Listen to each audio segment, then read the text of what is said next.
Hello guys, and welcome to Tabletop Simulator. No, I'm joking. So I'm on a game called Europa Universalis 4. It's one of the game I played the most. I'll probably show, but I've got so many hours on it. It's on Steam. So, what's the game about? So, it's simple. We're on a map of the Earth, as you can see. For those who looked at the map once in their life. What do we do in Europa Universalis? We start by choosing a country. Oh, no. Oh yeah, we've got quite a lot we can choose of. So, this is just a presentation video, so I'll go with an easy pick. I'll go with France.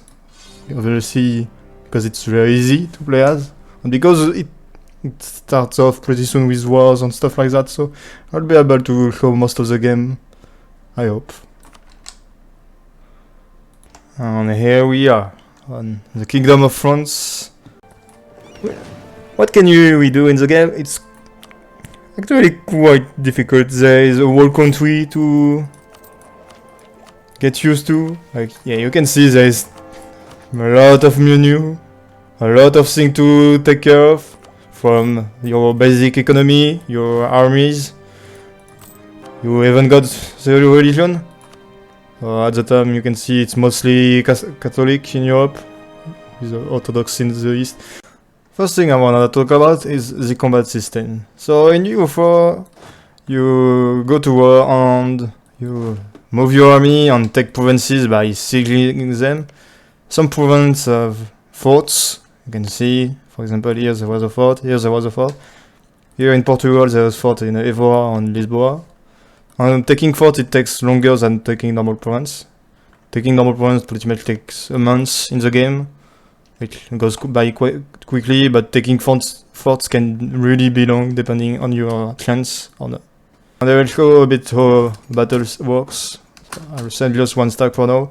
So as you can see, battle already started, and you see that we roll dice. Each of our army roll dice. You can see that the Portugal rolled a 7 and my army rolled a 1. You can see that on the other hand I have other stats here as well. So the stats are based on your all your army. The most important ones are moral and disciplines. There's also military tactics that enter there, but it's a bit complicated to explain, so I won't go over there for now. So the moral is basically your unit HP. You can see here this moral this unit has a moral of 231 out of 281, so that means it already took quite a bit of damage. And the regiment strength is already 97. So you obviously here I will lose the battle if I wouldn't join. So yes, yeah, you see we lost quite a lot. We have way less troops. Yeah, you can see that we have different type of boats. We have heavy ship, light ships, galley, and transport. So transport ship pretty much do nothing. You can see 4 cannons. That's pretty much nothing. Galleys have 12 cannon. Light ship have 10, and heavy ship have 40. So here I have 4 ships, 4 heavy ships, 6 light ships, and 2 transports. And the enemy only has 7 light ships. Light ships are usually used for trade, so that's why they are weaker than galley, even though they cost less technically. But galleys are, how can I say? In the game there is 2 types of seas. There is this one, Atom Bank for example. It's an open sea, so in open seas, you need like heavy ships have an advantage because they are. It's an open sea, so they have more. They can move freely, obviously. So when they battle in an area like this, they have an advantage. And galleys, who are ships who usually stay close to the coast, have a disadvantage. Here we are in Côte d'Argent, near Bordeaux, etc. So you can see that galley have a little plus even if I don't have any. So it's because here you can see at a morale of 0.5 or lower, a ship in this fleet have about 10% chance to disengage. So it pretty much means that galleys have a higher chance to flee the battle if instead of just dying. And they have a little combat bonus, but it's not shown here. So galleys are pretty much good everywhere around coast. You can see it always. This is the coast galleys will be slightly more effective. Here doing 50 more damage in combat against other non-galleys. So yeah, it tells the bonus. So galleys does 50 more damage against everything that isn't galleys in coast. So for example, imagine if those 7 ships were galleys, they would do a lot more damage on me because I don't have any galleys, and they would do crazy damage on my light and EV ships. And my transport doesn't do really anything. In the game we can take advisor, and there is 3 types of advisor, one in administrative, one in diplomatic, and one in military. So the one in military gives me discipline right now. And I could use, like for example, another one to increase my army morale instead of discipline. To talk about is probably the mana points, as we call them. So there is 3 mana points, same as I said, administrative, diplomatic, and military. Those are used pretty much as currency for everything in the game. We have money in sense of ducats. This is what they're called, but money is only used to manage our armies, for the maintenance. You can see army maintenance, fleet maintenance, fort maintenance. It's mainly those. You can see pay as well for the advisor. We can take in loans, and then you can see my interest as well. I have to. It's really just an economic simulator, to be honest. But with money you can also build building. You can see, well, since I'm at the beginning of the game, I don't have anything unlocked except forts. So that's pretty much what money does in the game. But mana points does a lot more things, and they are way more important. For example, you can see if I click on any points, they have those little icons. So here it's basically the development of a province. So it means how rich a province is, to be exact. So you can see you can switch a different mode of map. There is quite a lot, so I won't go over all of them. But yeah, it's the development map mode. And you can see that pretty much the greener it is, the richer the province is. So you can see, if I click on France, Paris is obviously the richest cities at the time. But you can see that every time we have a certain number of development, and here it's the cost to develop. So for example, if I were to take France right here, and I wanted to invest in the manpower, it will cost me right now 52 manpower. Military. Oh, I click twice, but yeah, you can see it consumes my military power. And you can see the price increase, but my development increase.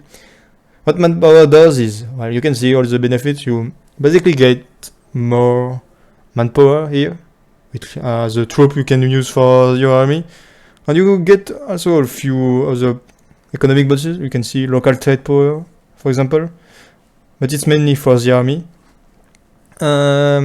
Diplomatic is basically the production line. So you can see a lot of goods production increase and trade effects.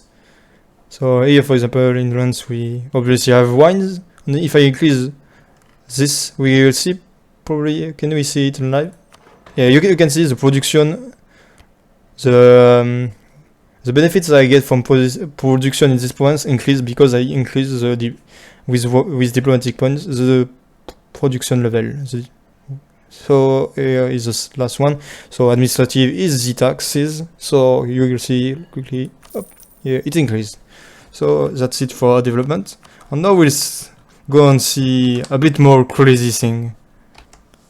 Speaking of crazy shit we can liberate dumb country that were not existent in the world at this time. So for example, a dumb country. So if you're from Wales, but yeah, you can release country from your enemy when you attack them. So you can release country who have core on the provinces. So here you can see I could have released Cornwalls, could have released Isle of Man, but here I decided to release Wales. And would you look at that? pretty interesting name for provinces. We can do kind of weird stuff. Oh boy, I'm going to get banned, I'm sure. You can also do dumb things like this. That will absolutely make lag your computer as fuck. Watch how slow it is. 1,000 of icons to click.